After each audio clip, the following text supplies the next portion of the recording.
Welcome to the Connected Teamwork Podcast by Growth Leaders Network. How do we learn to truly thrive together? How do we stay connected to our authentic selves, each other, and our purpose as a team, especially when challenged? How do we unlock the deeper levels of group intelligence? Enjoy this episode of the Connected Teamwork Podcast and learn practical tools to evolve the connectedness of your team to its next level.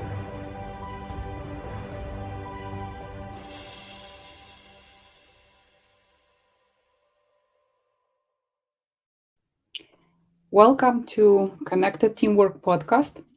My name is Olena Sergeyeva. I'm a partner with Growth Leaders Network, and we're doing this series of podcasts because we believe in connectedness and we also believe in teamwork. And we enjoy sharing what we know, think about it, and also having wonderful guests like Lauren Marturano and Flora Muglia today with us. So before we jump into the topics of connectedness, we typically are doing a short check-in, basically to connect, because I haven't seen Lauren and Flora since last week, I think. So I don't know what's happening with you guys and how you feeling and so on. So the way we do these check-ins is very, super simple. Answering two questions: How are you feeling, and what's your intention for today, for the 30 minutes that we're going to spend together. So I'll start. I feel really excited that there are, three women, and there is also one more woman helping us, Brandy Wesnock, here with us today. And we're going to be talking about how we foster connectedness within our teams and within our environment. And my intention is to learn and to help those who join the podcast now or later also to learn from you guys. So with that, I'm in, and I'll pass it on to Lauren. Yes, hello. My name is Lauren Marturano, and I'm the founder and CEO of Zinnia. Today, I am feeling really excited and optimistic, and my intention for today's session is really to share about what's worked here at Zinnia with our team and brings us really close together, but also to learn from you. Perfect. Welcome. And hi, everyone. I'm Flora Mulia. I am Director of Sales at Zinnia, and I'm feeling so excited to be here. I think, connectedness and teamwork are really a core value in what we're all about at Zinnia. And so I think it just felt really on brand and on mission when we were presented the opportunity to be here. And so just feeling really great. And my intention is to just have a wonderful discussion about how to connect, to learn, maybe gain some new best practices, and then hopefully just share a little bit about our journey so that others can benefit as well. Great, welcome. And I guess the first question we would start discussing is, how do you foster connection?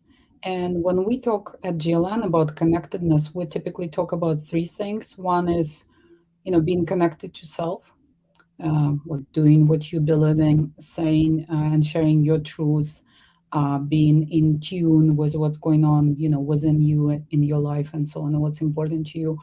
We're also talking about connecting to others, recognizing that others may be about something else, and they have different priorities or different important truths that they want to share and so on, and building collaboration around that, right? And the third element is connecting to the cause, connecting to the tasks, connecting to the goals we have, right? So with that in mind, I'll be happy to offer you to share how do you foster connectedness within your teams. So maybe Flora, if you want to go first. Sure. Yeah. I think one thing that's really important to us at Zinnia is just actually when we think about two of our core values, showing up authentically and improving together are kind of key pillars of how we think about and how we grow our business. And so, starting with your first point, Elena, self and how, what's happening personally. If you're not feeling great in a personal level, whether something's going on at home or, something's going on, we want to encourage our team to really show up as their whole self, because when you're not, bringing your whole self to work, it's also hard to relate and understand, if something's not getting done as quickly, or, if things are happening on a different cadence. We want to make sure that we're fostering an environment where our team feels really comfortable sharing and being themselves in whatever capacity they feel comfortable with doing so. So that's a key pillar of kind of how we try to both show up authentically. And then in terms of improving together too, we, as part of being in an early stage startup, making mistakes is very common. And so,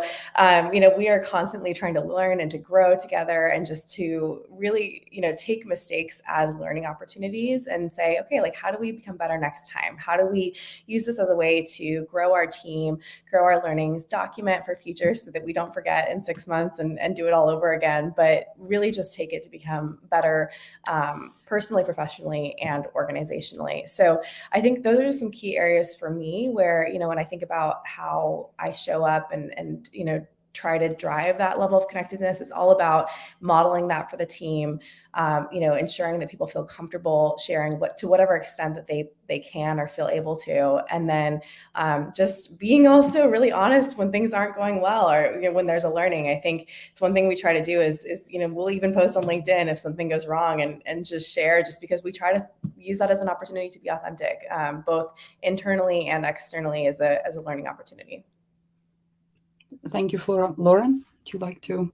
Yeah, I laugh as Flora is saying that, because we truly have had so many failures as a startup, but that's all part of the learning process, is like, how do you fail? But we actually like celebrate our failures. We're like, hey, great job. You made a huge mistake. We'll never do that again. And now we know what to do moving forward. But I think that's a huge part of authenticity. I'm a big Brene Brown fan. And so, the power of vulnerability for authentic connection is so important. And I think, like Flora was mentioning, bringing your whole self to work, especially as we're working from home in these remote first worlds, it's near impossible to compartmentalize your personal life and your professional life. And in the spirit of vulnerability too, being able to say, like, recently my family has had some, healthcare issues, but being able to tell my team that and say, like, hey, I'm going to be a little bit in and out because I need to be with my parents right now, I think is another way that we've just kind of establish this authentic connection and just bringing our whole selves to work every day. Yeah, and I can definitely resonate with that, because we have a fairly small team and we keep our communication very transparent, and I totally agree that it's very hard to compartmentalize pockets of your life away, so it's it creates a very enriching and very safe environment when you have peers like that you work with. Something that I'm curious is when any startup or any relatively new business has a lot of stuff to do, right? A lot of tasks and relatively small team, which, as you just said, is learning. There is a lot of learning happening, some mistakes and so on.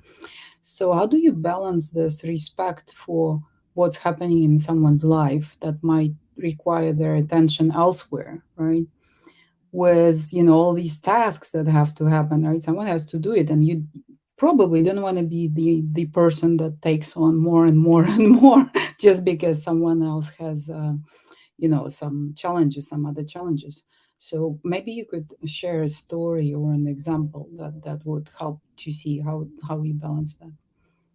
Yeah, I can jump in here. I've been on a team where the expectation was always to do everything all at once without any stopping, and really, it's a good way to burn people out, let me tell you. And I think what we try to do and what we encourage our team to do, and have had coaching calls and things like that as well, is really just to set expectations. And so if I'm working on a million different things for a launch, because I do all the go-to-market, I do advertising, I do marketing, I do sales, once the ball's thrown over, I do actually all the outreach and everything else too. I try to set expectations on when I expect to get things done, and if there's other things that I'm working on or other priorities in my life that might, cause a delay. For example, if something gets thrown on my plate at 4:30 p.m., but I've got a commitment that night, I'll say, hey, I'll let me look at this really quickly, but I'll probably get to it tomorrow or the next day. And just kind of being really honest and transparent about when I will have the time and capacity is, I think, has been a really good tactic for me and also for the team, just to help really just be honest with each other about where we're at, while then all driving towards a common goal and getting this stuff done at the end of the day. Yeah, I mean, I think that's a great question too, right? Is you never want somebody to, I hate to say, like, abuse the whole, like, hey, I've got stuff going on in my personal life, so I can't work right now. I'm not going to do my job. But our team, our team culture is so strong that nobody would ever do that or overstep. And we kind of have a culture of always asking, how can I support you? That's like a big, huge part of our culture. And so while I had to spend, some time out of the office to take care of my family things, so have other people on the team. And so we do a really good job of supporting one another. Well, one person has to step out, we kind of, step up for them. And then when it's your turn, that they're going to kind of come around and support you as well. I love that because that to me is truly a great question. How can I support you, and kind of taking turns, stepping up, right? You almost taking turns at like leading something rather than having a fixed role and fixed expectations. It's very fluid and you have to like renegotiate all the time, right? Re-agree, realign, which, is fairly alive. It creates the live energy, right? So, and that also leads me to ask you about something that you mentioned in our conversations prior to this meeting, is servant leadership. What this means to you, this whole concept of servant leadership? It sounds nice, right? But what does it mean to you personally, and how do you, how do you instill that as a core value? Again, using some examples would be great. Yeah, so that is really where that, whole how can I support you statement comes into play for our business, is truly being a servant first. My own personal motto is leave the world better than you found it. So leave every interaction better than you found it, leave every person better than you found it. And so, even when we have prospect calls or investor calls or client calls, we always end by saying, how can I support you? Because even if our service isn't the right, business for somebody that we're selling to, maybe we can introduce them to a prospect, or maybe they're moving across the country and need a connection in a city that we're familiar with. And so we always just try to add value in ways, and we know that will kind of come back around. Yeah, and just to add to, it's been amazing when we think about connectedness. With that question and asking, how can I support you, to our customers at the end of every call, or even we do it on every internal call as well. It's amazing. People will just pause and be like, wow, no one's ever asked me that before. Like, that's such a good question. And it's one of those things where, the world is always better when you uplift each other. And I was given advice once that at any sort of networking event, you should always spend at least 70% of your time trying to figure out how you can support the person standing across from you, rather than trying to pitch your own product or thing or whatever it might be. And so really it's the same concept, like, what connections can you make for someone? How can you uplift them? Is there anything you can do to drive their business forward, or just make their life a little bit easier? And sometimes it may just be that your product will help with whatever their major pain point is. And like, that's the gold standard. That's when you're selling something good. But if we can do more, we always strive to. And I think it's been a really great way to just deepen relationships with our customers, and also with our internal team as well. Yeah, that sounds really, really wonderful. I recently also had an interesting experience where I was so focused on something that's not working out for me, getting upset about this and getting more and more upset the more you think about this. And then kind of also arrived through my own, reflective process at the place where it's like, okay, if I cannot like get it, right? I cannot make this happen. I cannot get it, something that I need to happen, right? Maybe I should look in totally different area, like what can I give, and giving actually is happening not in the same context where I cannot get. It's actually happening in a different aspect of my life, but just shifting the perspective from that something that's not happening for me to okay, well, where I can be helpful right now, whom I can help, and that someone is in a different territory. But so what? It just gives me a different energy, and also feeling, feeling of service, feeling of being helpful to someone, and making someone smile, making someone happy today. So we're going to continue more after a very short, tiny break we're going to take right now. You are listening to the Connected Teamwork podcast by Growth Leaders Network. Do you want to learn more about building the next level of connectedness in your team? Please contact Growth Leaders Network on LinkedIn. And now, back to the show.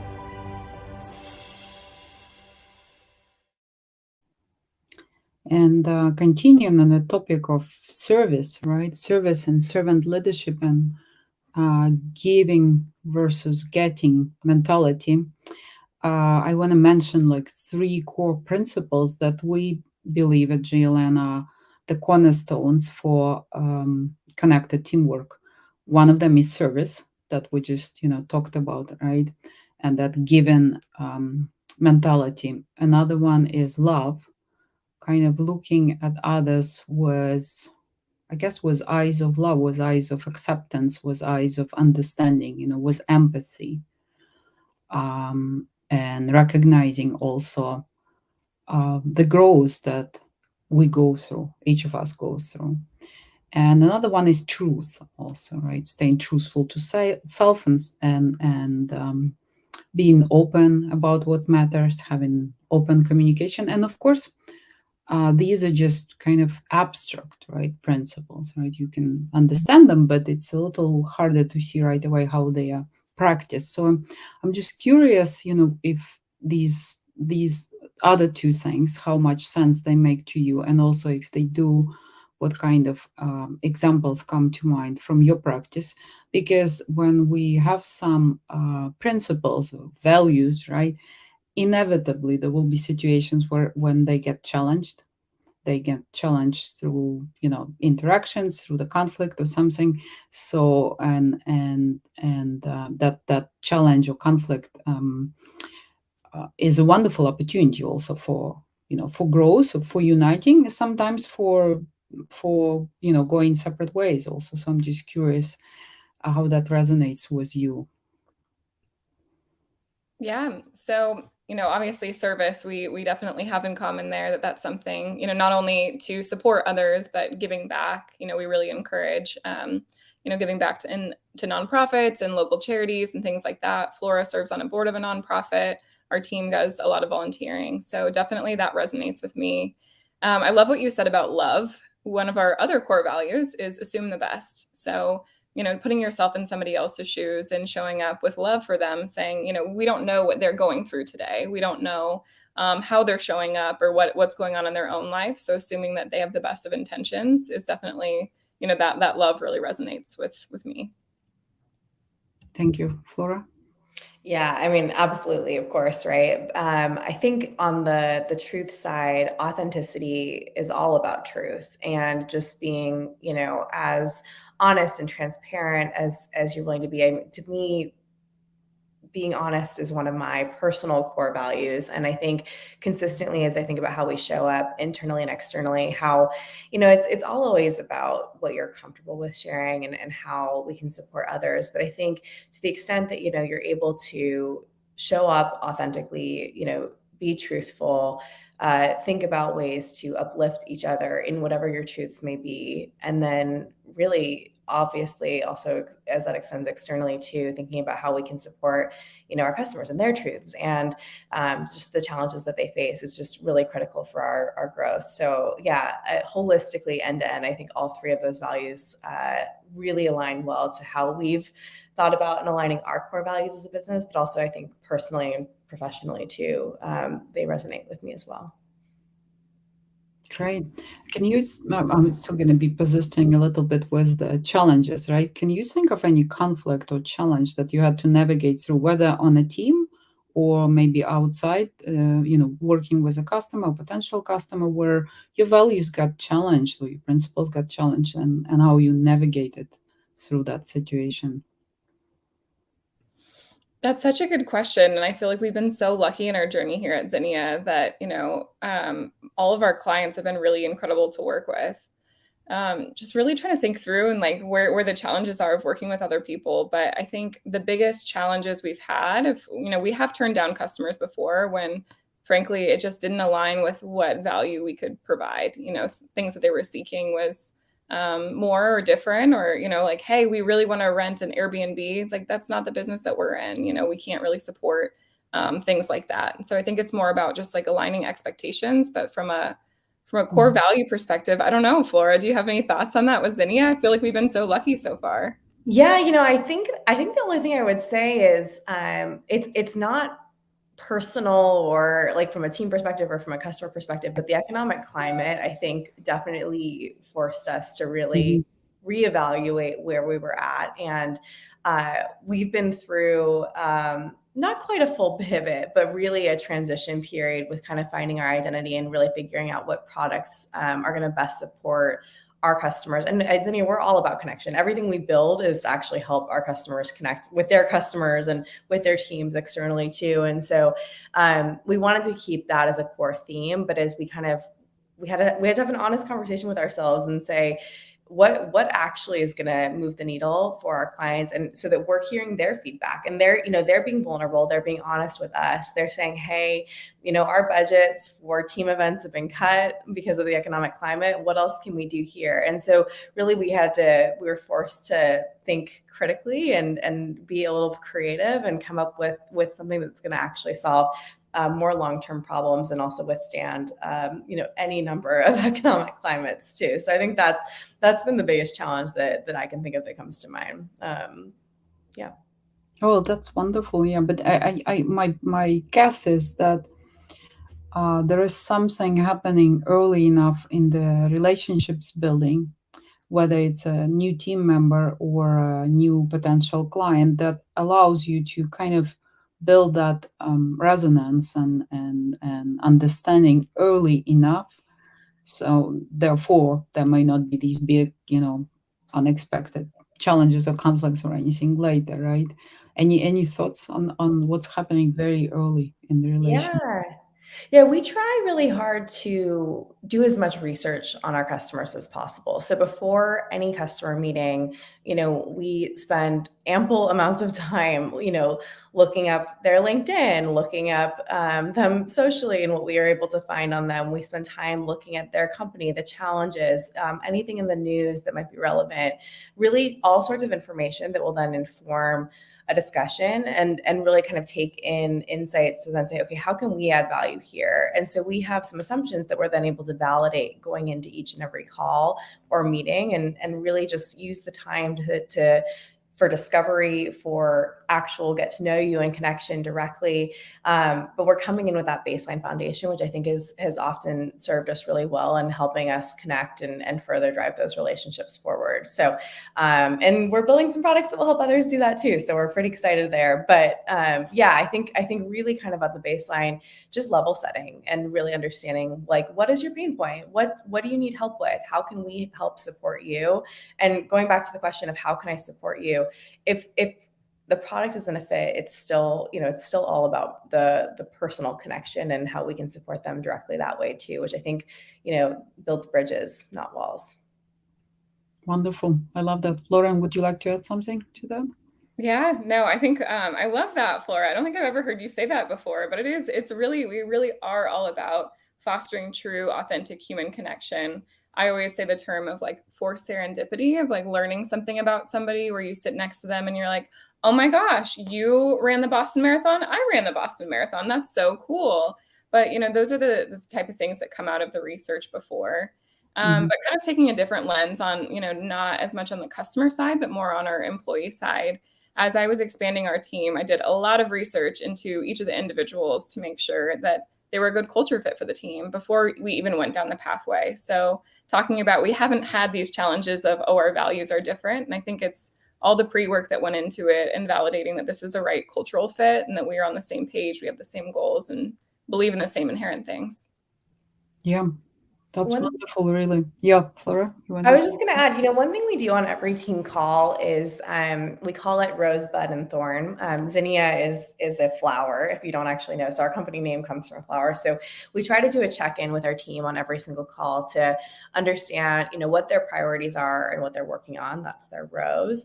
Their bud is what they're excited about. So anything kind of coming up, and that could be personal or professional too, but it gives them gives us a sense of kind of what's going on. And then thorn is anything you need help with, right? Any challenges that are in your way, anything you need help with. And I think that level of foundation setting and just the weekly check-in that we're able to do also has been really instrumental in helping us just, I think, keep tabs and understand what's happening with our team so that when we can support them end to end and also kind of face any challenges head on as a team rather than, letting someone struggle individually. And that's been really helpful. That's a wonderful practice, by the way. We are trying to follow up every episode with a specific practice that I put in a post that we recommend, for people who are curious about developing their teams to try out and see how it works for them. So if you don't mind, I'm going to borrow this and publish this as something that others people might benefit from. I love flowers and I love visuals. So for me, this is like very clear, very simple and very effective. Also, you learn a lot, right? Great. Well, we're getting kind of close to the end of it, and it's been it feels like 1 minute conversation. Honestly, it's been very, very fluid and interesting for me personally. So I want to also ask both of you who have these amazing levels of energy and positive energy, smiles, and so on.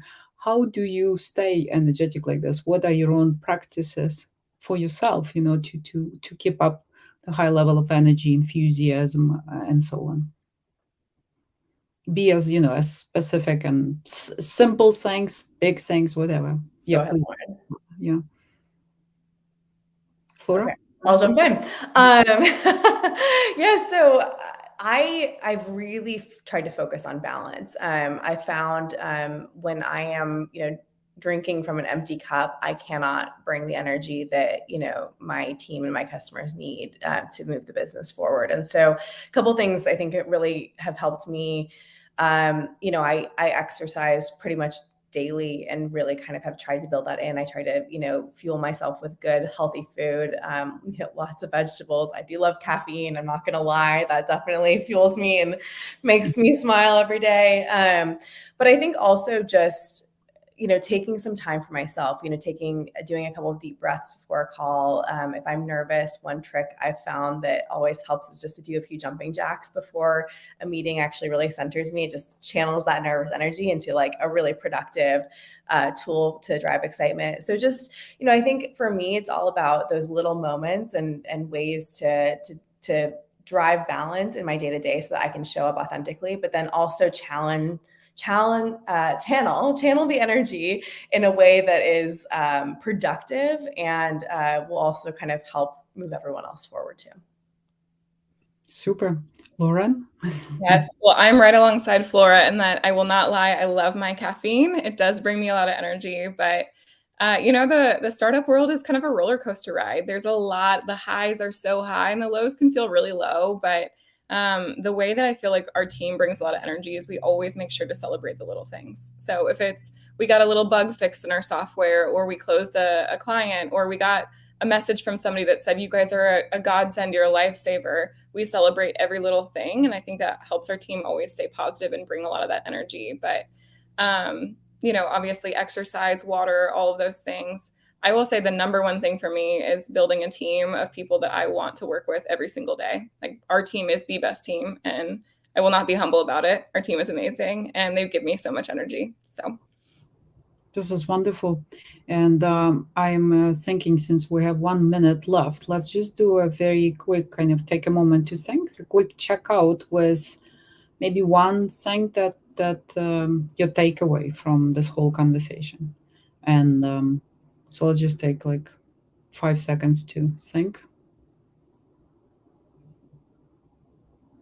I'll start. For me, this was an amazing conversation, really, really, filling me was lots of ideas and gratitude and appreciation. And the one thing, well, one is the rose practice that I liked, and the other one, there were so many great ideas and great examples, but the other one, I guess, would be about celebration, just making little stops to celebrate even little things and progress made, rather than focusing, okay, what's next? There are these 10 billion more things we need to do, right?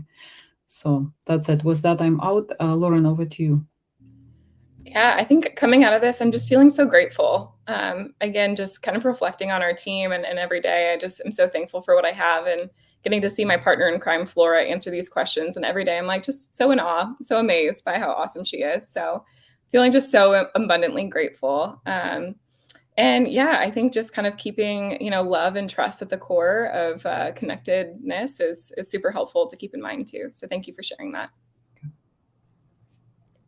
Thanks, Lauren. Well, it's so mutual. I feel like we've really built the best team, and I feel so honored to work with you. And Elena, thank you so much for having us today. This has been really, really wonderful. I feel very energized, very grateful coming out of this conversation. And I think my one takeaway is just about support. I think, if you just take a minute to, assume the best and understand that people are coming from, all sorts of different circumstances and backgrounds, and just offer support in whatever way you can, I think, it will help drive you forward in everything that you do, and help drive connection, which is, at the end of the day, what we're all about. So thank you, Laura. Thank you, Lauren. And this has been Connected Teamwork Podcast.